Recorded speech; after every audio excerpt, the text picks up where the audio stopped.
Hello guys, magandang araw. Welcome ulit sa aking channel. Siguro curious kayo kung anong life hack ang aking ibabahagi sa inyo ngayong araw. Tuturuan ko kayo ngayon kung paano palambutin muli ang naninigas na clutch cable ng ating motor. Wala tayong gagamitin na mamahaling clamp whatsoever. Ang gagamitin lang natin, tama yung nasa picture, isang patapon na straw ng milk tea or any chills basta malaki yung straw. Kadalasan ang pag-lubricate ng ating clutch cable kasi ay isa sa mga nakakaligtaan natin na gawin. Most of the time, hinahayaan lang natin ito na tumigas hanggang sa maputol. Gusto nyo kasi bumili lang ng bago, and in fact, you can extend the life of your clutch cable for so many years. Kaya heto na, para sa mga kakailanganin na gamit. Una, isang large drinking straw. Ito yung magiging special lubricating clamp natin. Ilibre nyo yung girlfriend nyo ng milk tea at gawin nyo to pag ubos na. Pangalawa, yung preferred nyo na lubricating oil spray. Prefer ko talaga yung WD-40 kasi subok na ito.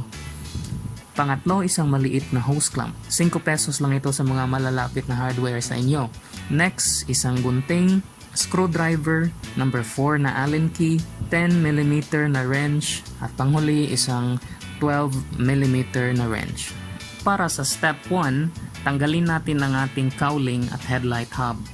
Alam niyo na siguro kung paano ito gawin kung nasubaybayan niyo yung video ko sa playlist. Ito ay ang video number 11. Refer lang tayo doon. Fast forward ko na ang step na ito.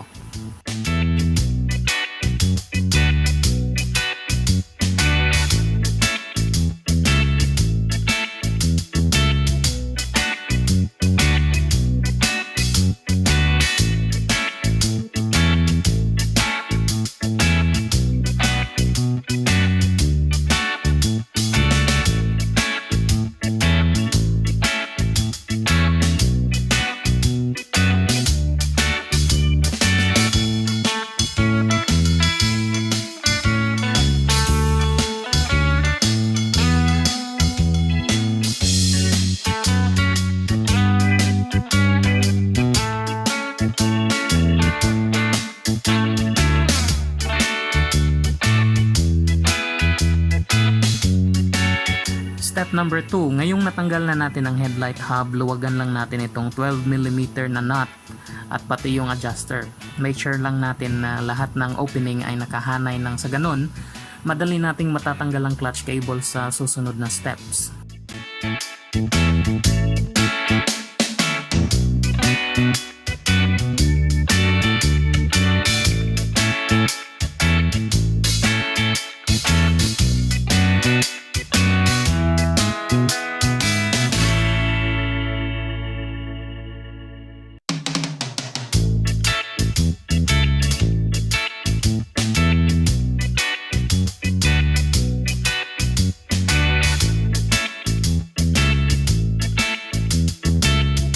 Step 3, luwagan naman natin itong 10mm na bolt na ito. At please maging maingat po tayo na hindi mawala itong 10mm nut na nasa ilalim nito.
Step 4, Ngayong na-remove na natin ang mga screws and nuts, tanggalin na natin ang clutch lever para ma-expose natin ang dulo ng clutch cable.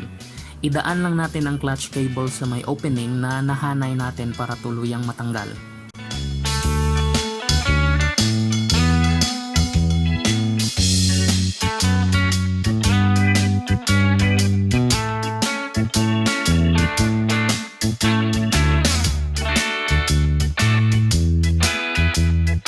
Step 5, sundan nyo lang tong gagawin ko.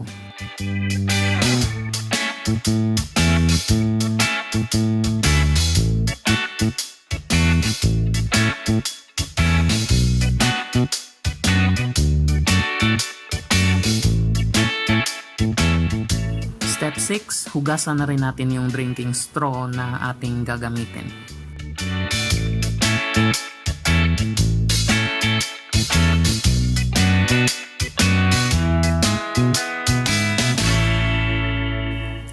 Step 7, gamit ang straw, kunin natin ang distansya mula sa dulo ng clutch cable cover at ng dulo ng clutch cable.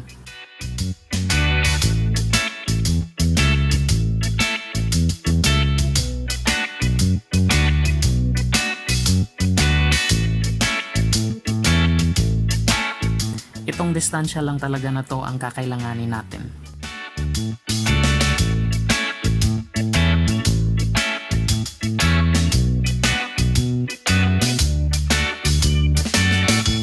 Step 8, ikat na natin ang straw sa particular na distansyang na-take note natin. Mahaba pa usually ang matitirang straw na pwede nyo pa gamitin for future uses.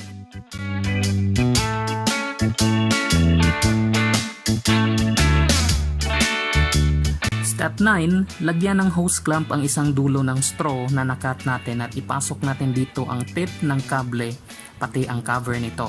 Reminder lang po, dapat nakalabas ang dulo ng cable sa straw at wala sa loob. At yung dulo naman na may clamp, dapat doon exactly nakapwesto sa mismong dulo ng ating clutch cable cover.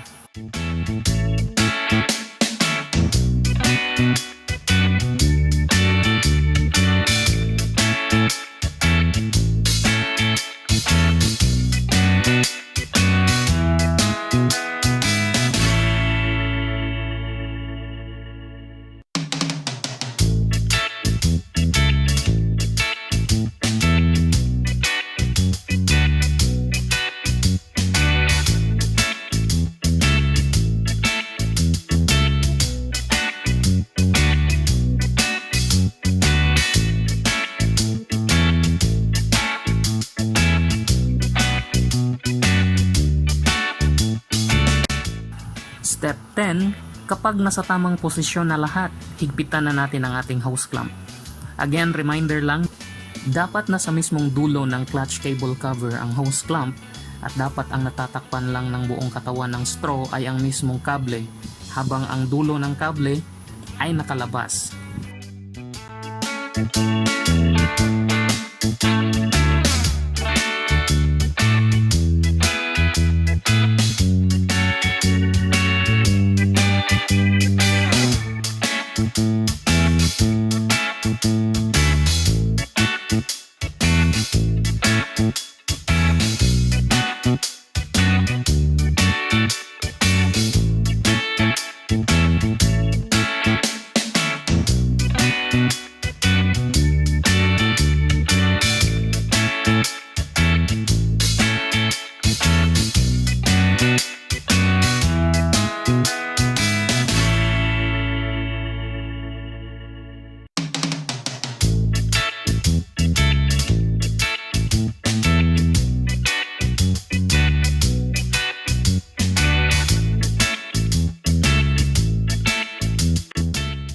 Step 11, sa kabilang end naman ng ating clutch cable, lagyan lang natin ang basahan kung saan tutulo ang oil pag nakapenetrate na sa loob ng clutch cable cover.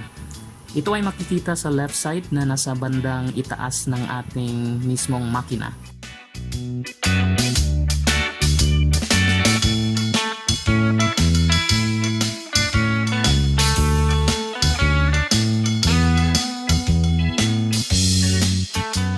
Step 12, simulan natin ang pag-spray. Atin pong i-make sure na ang dulo ng ating nozzle sa spray ay tumatama naman sa dulo ng clutch cable cover. At kada pisil nyo sa spray, make sure na pinipisil din natin ang dulo ng straw para ma-enclose at hindi makalabas ang oil. Normal lang na may tatagas na oil sapagkat di naman talaga perpekto itong gamit natin. Pero mas mabuti nang malesen natin ang tagas kaya natin pinipisil ang dulo ng straw.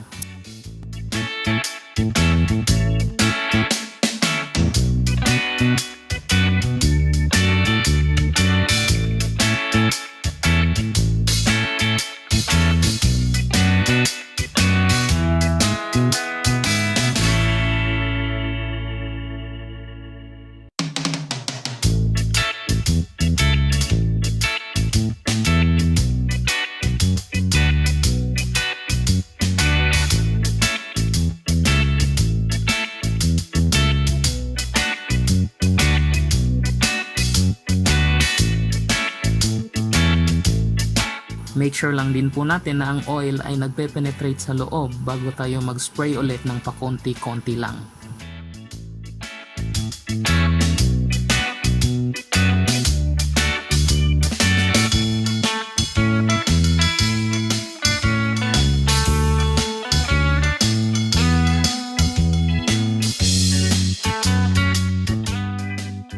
Step 13.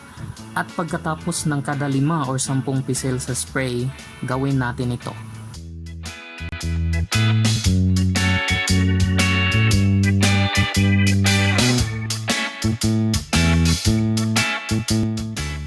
Ulit-ulitin lang po natin ang steps from step 12 hanggang sa makita natin ito.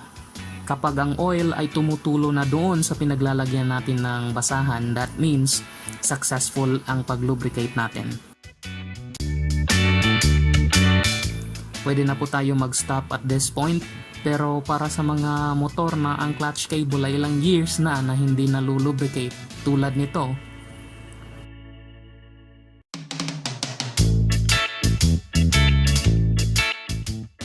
ito yung kulay talaga na makikita niyong lalabas sa cable. Ito ay kombinasyon ng kalawang at mga namumuong carbon deposit. So kapag ganito ang makita natin, repeat lang yung steps from step 12 hanggang sa ang lumabas ay medyo clear na oil.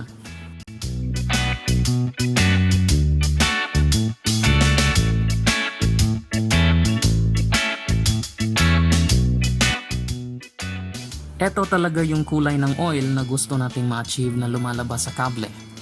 Clear.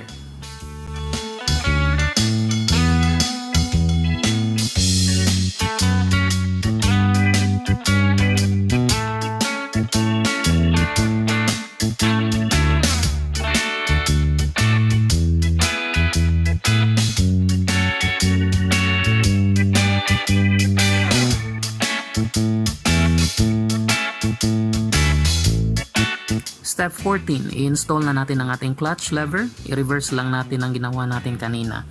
Napaka-easy lang ito gawin. Sundan nyo lang ang gagawin ko dito sa video.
Step 15, iset na natin ang clutch play pabalik.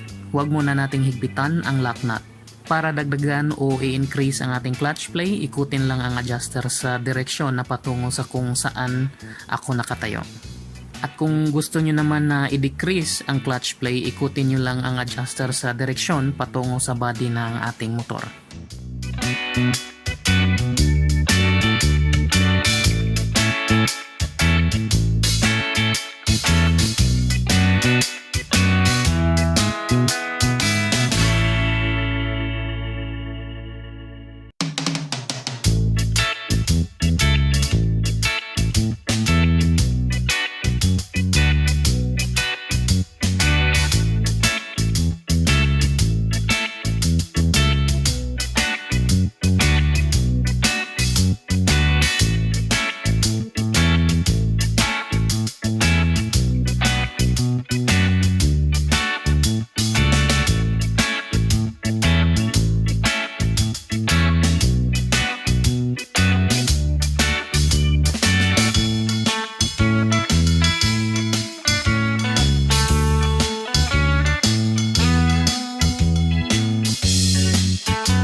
Alright, final step, i-install na natin ang ating headlight hub at ang head cowling. Again, para sa kumpletong steps nito, nasa video number 11 sa aking playlist. Hanapin nyo lang po doon. Subscribe po sa channel by clicking the yellow sniper icon below at marami pa akong isi-share na video sa inyo in the future. Salamat ulit sa panunood hanggang sa susunod na video. Bye-bye!